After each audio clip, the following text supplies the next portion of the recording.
I started my career working in the IBM Watson Research Center on desired state-based techniques to address the gap between developers and operators. That was more than 15 years ago. Since then, I was fortunate to be part of an extraordinary evolution in this space.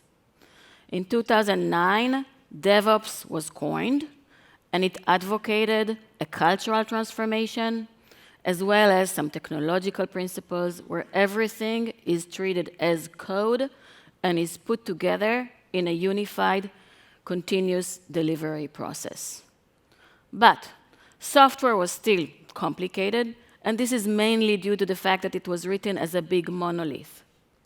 In 2011, microservices were introduced as a set of software engineering principles that advocated fine-grained loose coupling and designed for resiliency. Applications that were written according to these principles were termed cloud-native applications.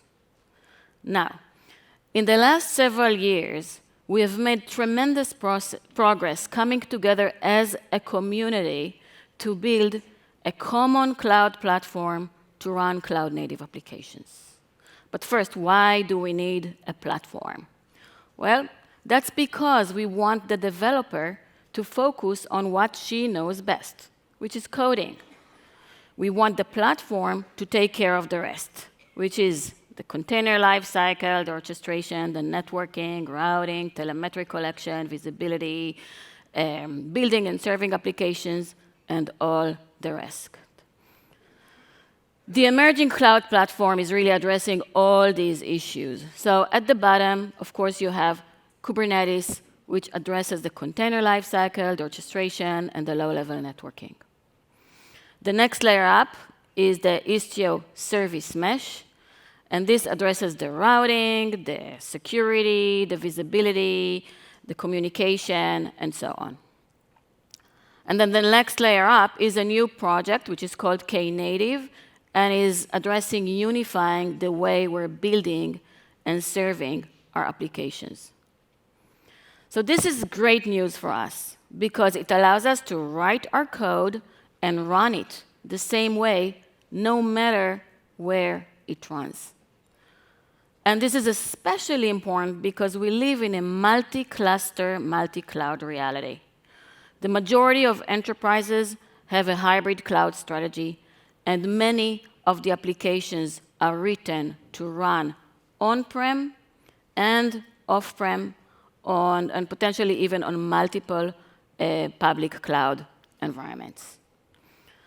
Some technologies are emerging to manage these multi-cloud environments. IBM MultiCloud Manager is managing the Kubernetes cluster lifecycle in multiple different clouds. It checks compliance, and it deploys applications into these multi-cloud environments based on placement policy. All right, so what is next? I believe we made a tremendous progress as a community, but there's still some challenges ahead of us, otherwise it wouldn't be interesting. So when you look at the anatomy of cloud-native applications, they are still very diverse. So they include elements such as event-based functions, request-driven web apps, batch analytics, such as AI, streaming analytics to address large volumes of data, stateful, stateless, and so on. And it's still very hard to write and run these types of applications. And this is mainly due to the fact that the space is still very fragmented. So if we look, for example, just like event-based functions, we have Lambda in Amazon, we have IBM Cloud Functions, Google Cloud Functions, just to mention a few.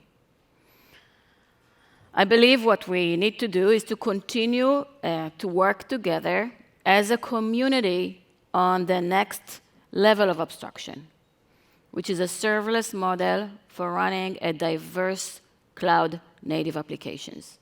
I believe we need to do that by building on, extending, and adding to this common cloud platform with these 3 layers. IBM is committed to open source. I invite everyone to join us on this journey. I also invite you to try out this stuff. IBM Kubernetes Cloud Service includes an easy installation of Istio and Knative, and is running very complicated services such as Watson AI and the Weather Company. Okay?